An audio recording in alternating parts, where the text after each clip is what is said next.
Unsur periode ketiga adalah unsur-unsur yang memiliki jumlah kulit yang sama, yaitu 3 kulit, sedangkan jumlah elektron valensinya berbeda, dimulai 1 sampai 8.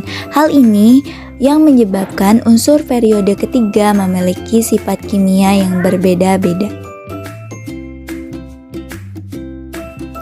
Sifat fisika. A. Jari-jari atom.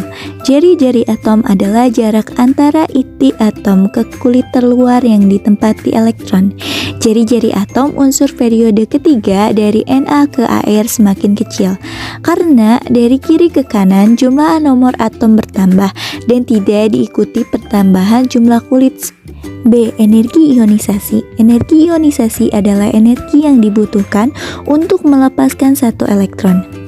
Energi ionisasi dari Na ke Ar cenderung semakin besar, namun terjadi penyimpangan pada Al dan S. Seharusnya energi ionisasi Al lebih besar dari Mg dan energi ionisasi S lebih besar dari P. C. Afinitas elektron. Afinitas elektron adalah energi yang dilepaskan satu atom netral dalam wujud gas ketika menerima satu elektron dari atom lain untuk membentuk anion. Afinitas elektron dari Na ke Cl terjadi penyimpangan pada Al dan P. D. Keelektronegatifan. Keelektronegatifan adalah suatu ukuran kemampuan suatu atom untuk menarik elektron dalam suatu ikatan kimia. Keelektronegatifan unsur-unsur periode ketiga dari kiri ke kanan, Na ke Cl semakin besar.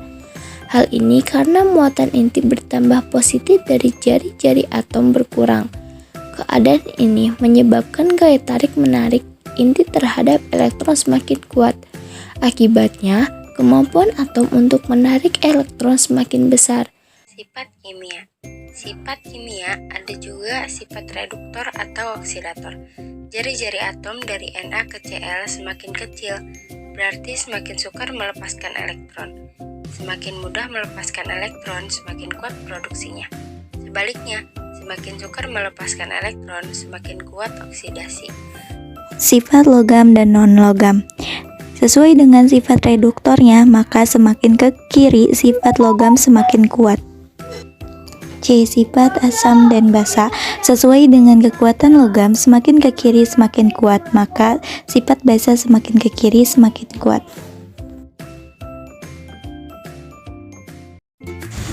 Kelimpahan unsur.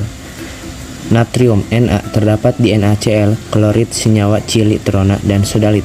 Magnesium Mg terdapat pada magnesit, dolomit, dan epsomit.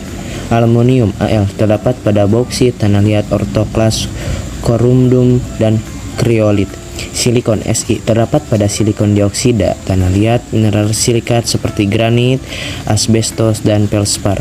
Fosfor P terdapat pada mineral fosfat, fluoropatit, dan senyawa ortofosfat dan polifosfat. Belerang S terdapat pada gipsum dan hidrogen sulfida. Klorin Cl terdapat pada gas krolin, karnalit, silfit, halit, dan MgC12 dan CaC12. Argon dapat diperoleh dari atmosfer atau udara bebas secara destilasi bertingkat. Kegunaan unsur. Kegunaan dalam kehidupan. 1. Natrium. NaCl digunakan untuk pengolahan dan pengawetan makanan, mencairkan salju. 2. Magnesium untuk kerangka pesawat terbang, lampu kilat, dan fotografi kembang api. 3. Aluminium untuk alat-alat dapur, rangka bangunan, badan pesawat terbang, velg ban mobil. 4. Silikon untuk pembuatan kaca dan gas. 5. Fosfor untuk pembuatan korek api dan racun tikus. 6. Belerang untuk pembuatan pupuk, kertas, cat, dan plastik. 7. Klorin untuk pemutih, disinfektan, bahan dasar plastik, dan pemurnian air. 8. Argon untuk pengisi bola lampu, gas pelindung, alat-alat kedokteran. Pembuatan unsur periode ketiga. Yang pertama ada natrium. Natrium dibuat dengan cara elektrolisis rembulan NaCl melalui proses Dow. Kedua ada magnesium. Magnesium dibuat dengan cara elektrolisis lelehan MgCl2 melalui proses Downs. Yang ketiga ada aluminium. Aluminium dibuat dengan elektrolisis dari bauksit yang murni. Proses ini dikenal dengan proses Harlow. Al203 murni dicampur dengan Na3A1F disebut dengan kriolit untuk menurunkan titik leleh. Al203 bertindak sebagai pelarut untuk pemurnian Al23 kemudian di elektrolisis. Yang keempat ada silikon. Silikon ini dibuat dalam industri silikon dibuat dengan mereduksi Si0O2 dengan karbon dalam tanur listrik dengan suhu tinggi 3000 derajat Celcius. Dalam laboratorium, silikon dibuatan dengan memanaskan silika dengan serbuk magnesium dalam krus Si02S tambah MgS. Yang kelima ada fosfor.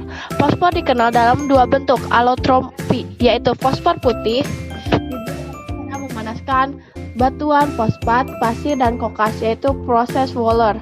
Adapun fosfor merah dibuat dengan cara memanaskan fosfor putih pada suhu 240 derajat Celcius. Yang keenam ada sulfur. Sulfur ini pada tahun 1904, Frisch mengembangkan cara untuk mengekstrak belerang dan dikenal dengan cara Frisch. Pada proses ini, deposit belerang padat dalam tanah dilelehkan di tempatnya dengan air sangat panas superheat. Kemudian lelehan belerang ditekan keluar dengan udara dan keluar menyerupai busa. Yang ketujuh ada klorin. Klorin ini dibuat dengan elektrolisis rembulan NaCl atau elektrolisis larutan NaCl dengan menggunakan diafragma. Proses dikon atau oksidasi yaitu HCl dicampur dengan udara kemudian dialirkan melalui CuCl2 yang bertindak sebagai katalis. Reaksi terjadi pada suhu kurang lebih 430 derajat Celcius dan tekanan 20 atm. Yang ke-8 ada argon. Argon dapat diperoleh dari atmosfer atau udara bebas secara destilasi bertingkat.